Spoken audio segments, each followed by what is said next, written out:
Alhamdulillahirabbil alamin. Assalatu wassalamu ala Rasulillah wa ala alihi washabbihi wa mawalah. Wa huwa ma'akum aima kuntum. Dan Dia Allah bersamamu di mana saja kamu berada. Al-Hadid, berdasarkan pada sabda Nabi yang terdapat di dalam hadis yang diriwayatkan oleh Tabrani, yang mana artinya adalah sebagai berikut. Dari Ubadah bin Syamit radhiyallahu an berkata, Rasulullah sallallahu alaihi wasallam bersabda, semulia-mulia iman seseorang adalah bahwa ia tahu sesungguhnya Allah berserta dia di mana saja berada. Alam ya'lam bi annallaha yara. Tidaklah dia mengetahui bahwa sesungguhnya Allah melihat segala perbuatannya. Di dalam surat Al-Qaf ayat 16 yang artinya adalah, dan sesungguhnya kami telah menciptakan manusia dan mengetahui apa yang dibisikkan oleh hatinya, dan kami lebih dekat dengannya daripada urat lehernya. Terdapat lagi di dalam surat Al-Baqarah ayat 186. Monggo panjenengan bika ayat 186 Al-Baqarah, yang mana artinya adalah sebagai berikut. Jika hambamu bertanya kepadamu Muhammad tentang aku, bahwa sesungguhnya aku dekat dan mengabulkan seruan yang memanggil jiwa, aku dipanggil. Dalam kurung aku yaitu Allah. Wonten malih tertera di dalam surat Al-Mulk ayat 13, artinya, dan rahasialah perkataan atas lahirkanlah. Sesungguhnya Dia maha mengetahui segala isi hati. Sehingga berdasarkan ayat-ayat Al-Quran tersebut dan juga berdasarkan pada hadis, maka hal itu menunjukkan bahwa sesungguhnya tidak ada yang tidak bagi Allah subhanahu wa ta'ala, dan tidak ada yang dapat kita sembunyikan dari penglihatan Allah subhanahu wa ta'ala. Ini meneruskan dari bab ngaji Bingil Kolbu yang kemarin, yaitu masalah muraqabah, masalah diawas-awasi oleh Allah, merasa dirinya diawas-awasi dening Allah. Karena segala sesuatu itu tidak dapat kita sembunyikan dari pengawasan Allah subhanahu wa ta'ala. Baik itu yang terucap melalui kata-kata atau ucapan yang terucap dari lubuk hati yang paling dalam, semua itu tidak lepas dari penglihatan dan pendengaran dan pengawasan Allah subhanahu wa ta'ala.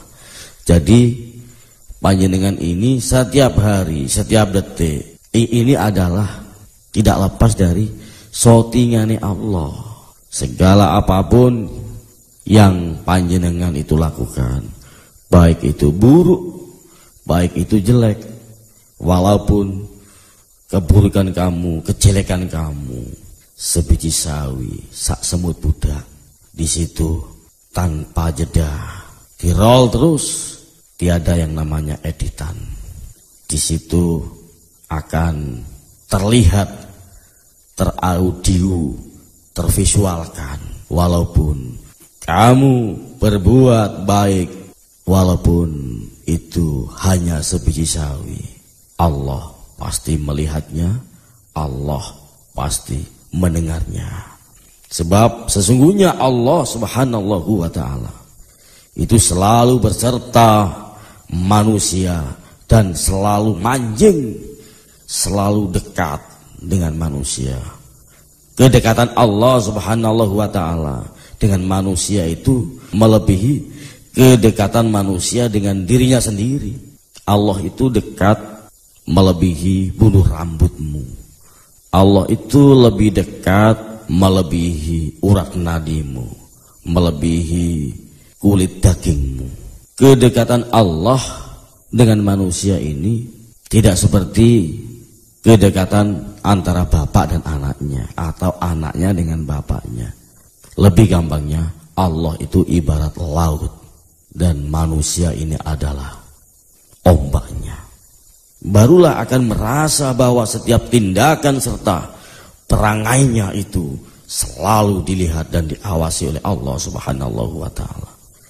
Itu akan menjadi terkontrol jika saja seseorang manusia itu telah benar-benar menyadari akan kehadiran Allah Subhanahu wa ta'ala di setiap waktu, di dalam tindakannya atau dalam kehidupannya. Memang secara rasional setiap manusia itu telah menyadari dan mengetahui akan hal ini. Tetapi secara emosional, apakah manusia itu telah menyadarinya? Coba pikirkan, di mana Allah itu? Di mana? Di mana letak kebesaran Allah? Di mana Allah itu? Misalnya saja seorang pencuri tengah mengambil barang-barang orang lain.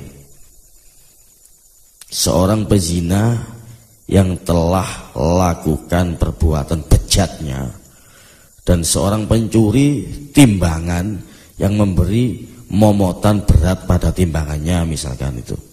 Kesemuanya dari macam-macam manusia tersebut sebenarnya saat melakukan perbuatannya mereka telah lupa bahwa Allah Subhanahu wa ta'ala itu selalu berada di antaranya.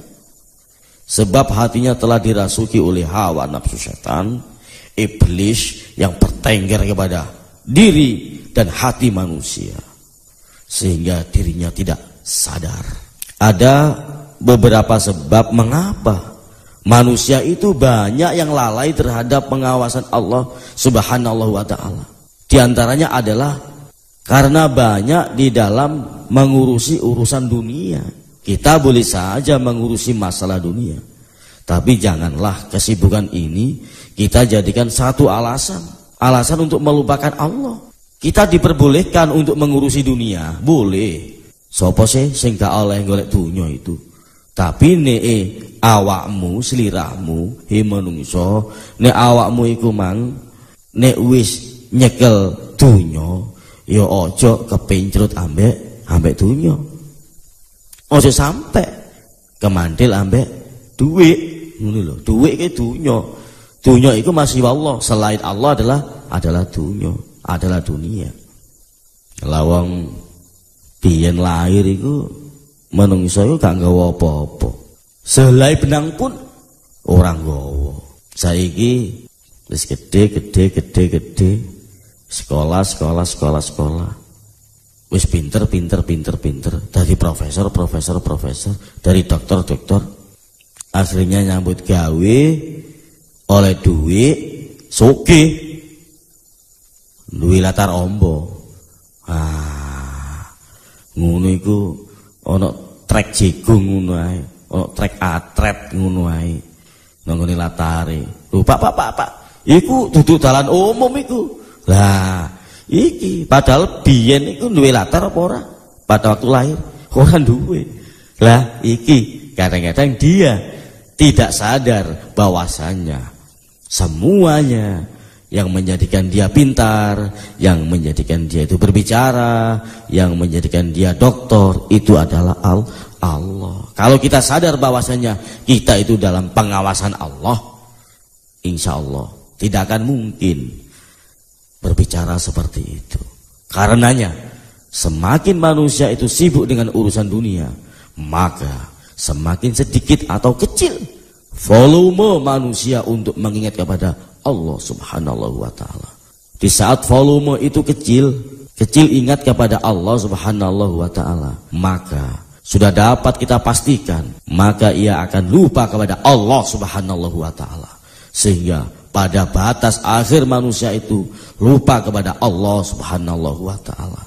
Mungkinkah bagi manusia itu menyadari dan merasakan akan Allah Subhanahu wa ta'ala? Itu selalu dekat dan mengawasi, selalu sadar bahwasanya Allah itu hadir di sisinya. Sebab kelalaian manusia kepada Allah Subhanahu wa ta'ala itu adalah karena terlalu banyaknya dosa yang telah biasa dia kerjakan. Tentunya yang kedua ini adalah berkaitan dengan sebab yang pertama tadi, yaitu di mana manusia itu lupa akan selalu hadirnya Allah selalu lupa kepada pengawasan Allah Subhanahu wa taala, maka sudah pasti tindakan manusia itu lepas kontrol. Sehingga segala macam tindakannya itu menurut kesenangan hatinya sendiri yang telah menuruti ajakan setan, yaitu nafsu yang tidak terkontrol, yang terbeteng dengan nafsu itu sendiri. Sama dengan kita itu dijajah dengan nafsu. Jika seseorang itu telah terbiasa untuk melakukan perbuatan dosa, biasanya ngawentu, biasanya nanggoli, biasanya kumang bijuan uang, wis pokoknya sewarak lah, main, minum, ngombe. Masih poso-poso ngene iki mang, rokokan jedut tanggone pinggir embong, biasa. Karena apa? Dia sudah lepas kontrol. Yang namanya Allahnya ini sudah tersingkirkan. Lama-lama sudah Allahnya tertinggal. Lah inilah menuruti ajakan setan. Dan dia sudah dikuasai dengan nafsunya sendiri, yaitu nafsu setan. Jika seseorang itu telah terbiasa untuk melakukan perbuatan dosa, maka keyakinan bahwa Allah Subhanahu wa taala itu senantiasa mengawasi, memperhatikannya, melihatnya, serta selalu hadir dalam dirinya, sedikit demi sedikit akan terkikis musnah. Secara psikologis, perbuatan dosa itu berpeluang untuk membuka pintu untuk perbuatan dosa yang lainnya. Saya gitu salah didik, gak masalah, nyolong-nyolong didik, bijuk-bijuk didik. Akhirnya dia makin lebar untuk dia itu kesempatan untuk nafsu itu sendiri. Hatinya sudah diterobos, dicebol oleh setan. Atau mungkin perbuatan dosa itu akan menumbuhkan pada keberanian melakukan dosa yang amat besar, dosa yang kedua kalinya, ketiga kalinya, dan terus menerus tiada dia sadari. Adapun yang telah melatar belakangi akan lalainya manusia itu kepada Allah Subhanahu wa taala, itu karena kedua sebab di atas tadi, dan kurang sadarnya manusia bahwa di setiap waktu, detik, kapanpun, bahwa Allah Subhanahu wa taala itu selalu mengawasi kita. Di dalam kitab Risalah Memahami Ilmu Tasawuf, di dalamnya telah diterangkan mengenai ada beberapa cara tertentu dalam latihan muraqabah. Di antaranya adalah di tengah malam selalu sholat tahajud, dan sebelum waktu subuh menjelang tiba duduk pada posisi iftirasi dalam keadaan sadar sepenuh hati, juga bersungguh-sungguh usilah konsentrasi untuk menyatukan pikiran dengan berzikir, menunggu saat berhadapan dan berbicara dengan Allah Subhanahu wa taala. Kedua, selesai berwudu duduk dengan berpakaian bersih, suci, duduk menekur di lantai dengan berzikir dengan lisan, menunggu saatnya berhadapan dengan Allah Subhanahu wa taala dengan basyira. Hendaklah latihan tersebut dikerjakan berkali-kali, jangan satu kali. Insya Allah makin lama makin tertanam keimanan, makin tertanam nancap dalam hati yang namanya muraqabah, dalam pengawasan dan merasa diawas-awasi oleh Allah Subhanahu wa taala. Seperti ya panjenengan misalkan kerja di suatu tempat, kerja di suatu pabrik, kerja sebagai pembantu rumah tangga, atau kerja ikut orang. Kalau kita itu merasa tidak memiliki, pas karo jeragane, kerja biasa hai, mbu nyapu, mbu iku mang kerja nang pabrik, biasa wong karo jeragane. Saat panjenengan kerja, jerakan sampean niku mengawasi, di situ ada pengawas. Kerja sampean tambah kenceng, tambah giat, tambah seakan-akan iku mang yo apa carane aku kerja iki dinilai sempurna, dinilai bagus, agar supaya kondisi kita ini bagus. Lah ini kalau bisa ya seperti itu, ojo meng pas ngurus itu nyodo atau jeragane menungso, awakmu kula kali panjenengan sampean itu terus merasa akas giat, tapi nek gak diwasno gak giat. Iki sampean iki kalau merasa menanamkan yang namanya ihsan, merasa panjenengan itu yakin dengan keberadaan Allah di sisi panjenengan, di langit hati panjenengan haruslah giat untuk melakukan beribadah, takwa kepada Allah, zuhud kepada Allah, takzim kepada Allah subhanahu wa ta'ala. Sebenarnya muqarabah ini mempunyai tingkatan peringkat sesuai dengan kapasitas akan kemampuan seseorang sendiri-sendiri di dalam menanamkan kesadaran tasawuf. Harus benar-benar diusahakan meningkat pada tingkatan jiwa. Untuk itu setiap manusia hendaknya menyadari betul bahwa sesungguhnya Allah subhanahu wa ta'ala itu selalu hadir, selalu mengawasi akan segala tindakan dan tingkah laku kita, serta merasakan akan kehadiran Allah subhanahu wa ta'ala di setiap saat. Bahkan harus disadari betul bahwa kehadiran Allah subhanahu wa ta'ala itu tidak saja pada zahirnya saja, melainkan juga pada batinnya, yang mana dalam hal ini adalah tingkah laku hati. Lah inilah yang termasuk muraqabah. Dari kesalahan-kesalahan sebesar dan sekecil apapun tingkah laku zahir kita dengan betul, demikian juga bahwa dengan tingkah laku batin atau hati kita dengan sungguh-sungguh menjaganya dari segala macam kehendak atau keinginan yang sekiranya keinginan itu dapat mengakibatkan diri kita jauh dari Allah subhanahu wa ta'ala. Kaki kawula wonten lepat kula nyuwun agungi samudra pangaksami wonten panjenengan sedaya. Wonten benere pengaosan iki semua atas kehendak Allah semata. Saya adalah manusia yang tidak sempurna. Kawula mung sak dermaning manungsa biasa. Kawula malah kata salahi.